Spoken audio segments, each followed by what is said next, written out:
السلام علیکم ورحمۃ اللہ وبرکاتہ۔ بسم اللہ الرحمن الرحیم۔ عرب خلفاء بنو امیہ اور عباسیوں کی جب کلیشوں سے دور خراسان کا ایک علاقہ مرو، جو کہ ایک پسماندہ گاؤں تھا، جہاں 1.5 صدی گزر جانے کے باوجود بھی اسلام کی تعلیمات ٹھیک طرح سے نہیں پہنچ پائی تھی، مگر گاؤں میں ایک مسجد موجود تھی، لیکن نمازیوں کی تعداد بہت کم تھی اور اتنی ہی نمازیں پڑھا کرتے تھے جتنی انہیں آتی تھی۔ یہ گاؤں کیا تھا کہ ایک امن اور سکون کا گوشہ تھا۔ گاؤں میں سب لوگ نچلی ذات کے تھے، انہی میں ایک دھوبی تھا، ایک خاندانی دھوبی، لوگوں کی میل کچیل صاف کرنے والا دھوبی، لیکن اپنی اخلاق کی بدولت اس نے لوگوں کے دلوں میں جگہ بنا لی تھی۔ وہ اور اس کی بیوی مل کر پورے گاؤں کے کپڑے دھونے کے لیے گھر گھر جاتے اور دھو کر واپس پہنچاتے تھے۔ عمر کافی ہو گئی تھی پر کوئی بچہ نہ تھا، اس پر یہ افسردہ رہا کرتا تھا۔ پھر ایک دن اس کی بھی اللہ نے سن لی۔ بیوی کی عمر تقریباً 40 سال کی تھی کہ گود ہری ہونے کی خوشخبری ملی۔ گاؤں والوں کو خبر ملی تو وہ بھی بڑے حیران ہوئے، مگر مبارکباد بھی دی۔ اس نے بھی ہر ایک سے دعا میں بیٹے کی درخواست کی۔ مہینوں گزر گئے مگر دھوبی کی جانب سے کسی بھی خوشخبری کا اظہار نہ کیا گیا۔ تو گاؤں کی عورتوں کو تجسس ہوا کہ آخر ہوا کیا ہے، لڑکا یا لڑکی؟ عورتوں نے ہمت کر کے پوچھ لیا کہ تیرے گھر بچہ ہوا بھی ہے یا نہیں؟ دھوبی نے جواب دیا کہ ہو گیا ہے۔ پوچھا گیا کہ بیٹا کہ بیٹی؟ جواب دیا کہ بیٹا ہوا ہے۔ پوچھا گیا کہ نام کیا رکھا ہے؟ جواب ملا کہ نام میں کیا رکھا ہے؟ ہاشم نام رکھ دیا ہے ہم نے تو۔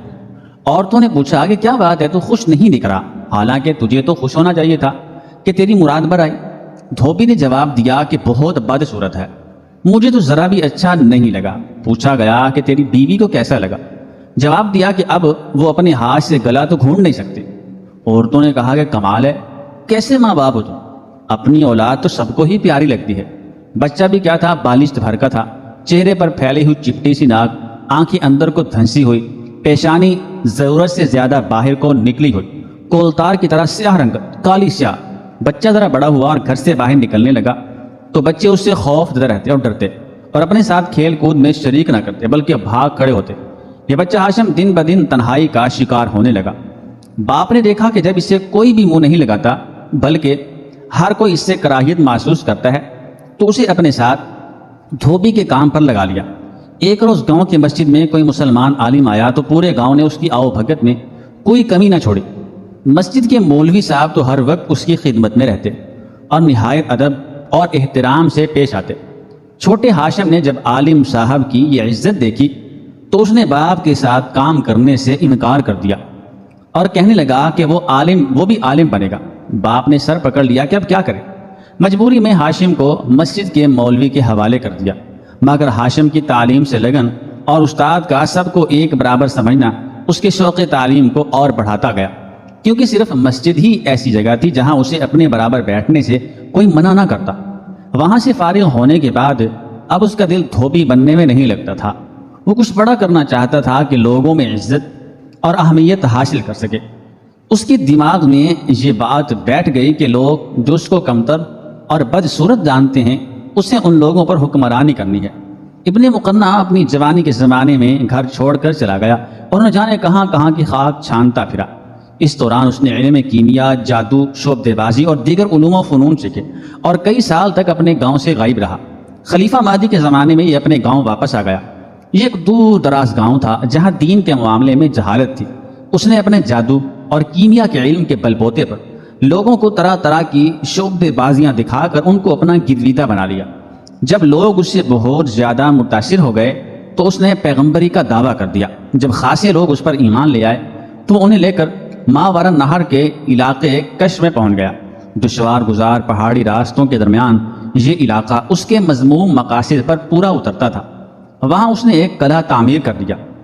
دور دراز اور دشوار پہاڑی علاقہ ہونے کی وجہ سے جنگ میں اسے مضبوط دفاع حاصل تھا۔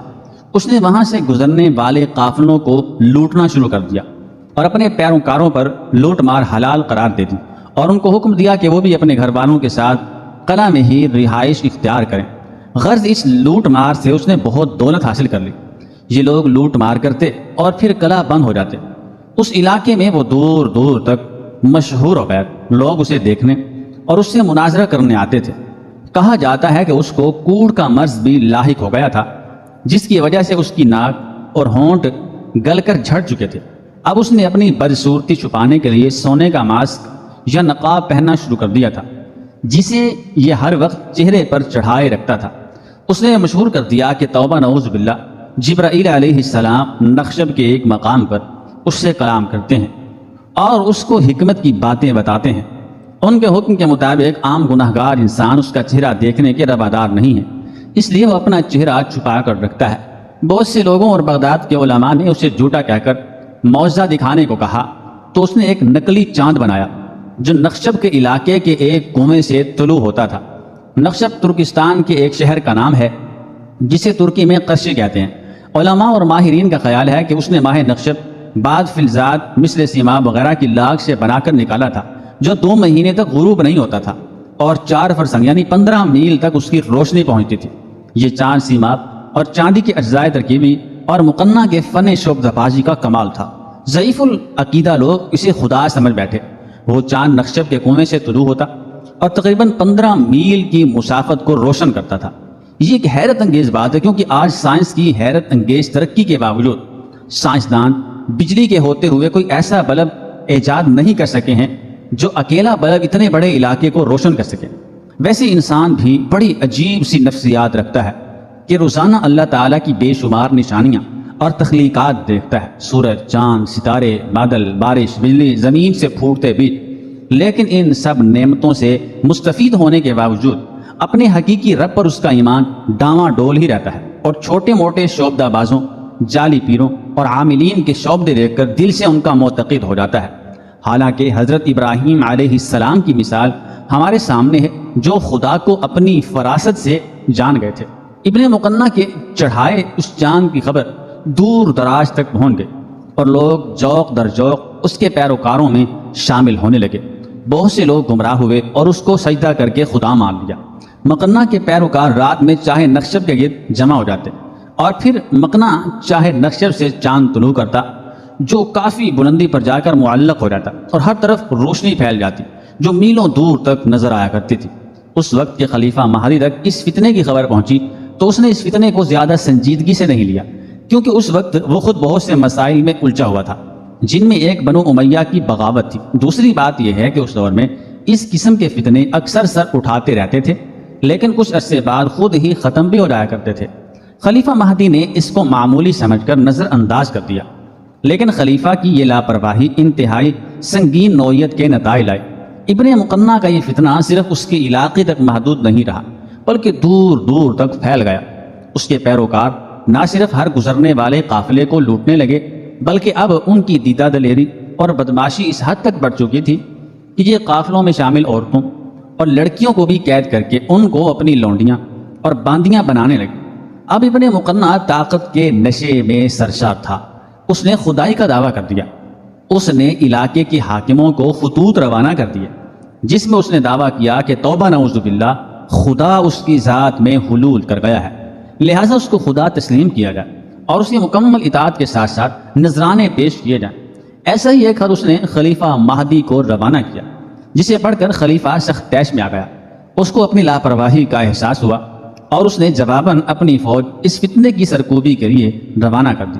خلیفہ مہدی نے اسے ایک معمولی آدمی سمجھا اور اس کے لیے فوج کے چند دستے روانہ کیے، اور یہ خلیفہ کی بہت بڑی بھول تھی۔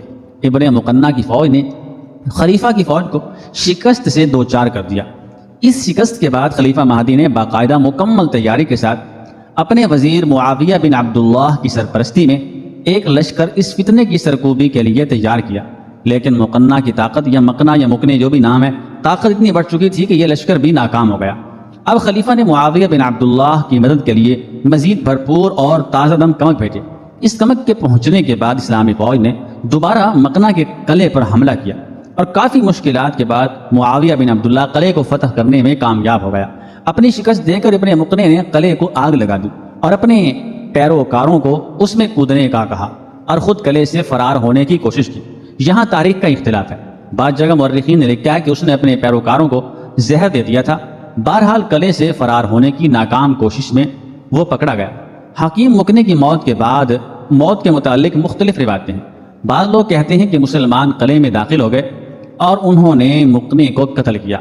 بعض لوگ کہتے ہیں کہ اس نے پہلے اپنے تمام رفقا اور رشتہ داروں کو زہر پلایا اور پھر خود بھی زہر پی لیا۔ ایک روایت یہ ہے کہ اس نے ایک گڑھے میں آگ جلوائی اور اپنے معتقدین کو جمع کر کے کہا کہ جو لوگ میرے ساتھ فردوس سے بری میں رہنا چاہتے ہیں وہ اس آگ میں میرے ساتھ کود جائیں۔ چنانچہ بہت لوگ اس آگ میں کود گئے۔ ان میں حکیم مقنع بھی تھا۔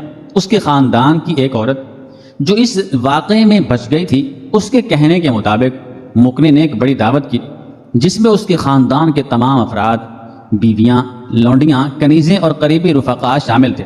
سب کو کھانے میں زہر کھلا دیا۔ اس کے بعد اس نے آگ کا ایک گڑھا روشن کر کے اپنی نقاب اتاری اور سر کے بل اس الاؤ میں خود کو جھونک دیا۔ اس عورت کا کہنا تھا کہ اس نے پہلی بار مقنع کو بغیر نقاب کے دیکھا تھا۔ اس کا چہرہ انتہائی بدنما اور گھناؤنا تھا۔ اس کے سپاٹ گلے سڑے، چہرے سے ناک اور ہونٹ گل کر گر چکے تھے۔ اس کی کچھ انگلیاں بھی جھڑ چکی تھیں۔ مقنع کے بنائے چاند کے متعلق دور جدید میں ماہرین مختلف تھیوریز پیش کرتے ہیں۔ کوئی کہتا ہے کہ اس نے پارے اور چاندی کے املغم سے کوئی دیو ہیکل محدب عصا یا کرہ تیار کیا تھا جو چاند کی روشنی کو کئی گنا زیادہ روشن منعکس کرتا تھا۔ کچھ کہتے ہیں کہ اس نے کوئی ایسا میکانیکی آلہ تیار کیا تھا جو اس کرے کو بہت بلندی پر لے جاتا تھا، لیکن عام خیال یہی ہے کہ کچھ علم کیمیا کے ساتھ ساتھ چاہے نقشب کے اس چاند میں مقنع کی جادوگری، شعبدے بازی اور نظر بندی کا کمال بھی تھا۔ چاند کا یہ خدا 8 سال لوگوں میں اپنی جھوٹی خدائی کے دعوے کرتا رہا، لیکن بالآخر اپنے انجام کو پہنچ گیا۔ ابن مقنع کی موت کے بعد اس کا چڑھایا ہوا چاند چند دنوں تک آسمان کو روشن کرتا رہا، لیکن ایک دن چاہے نقشب میں ڈوب کر ٹوٹ گیا اور ہمیشہ ہمیشہ کے لیے غروب ہو گیا۔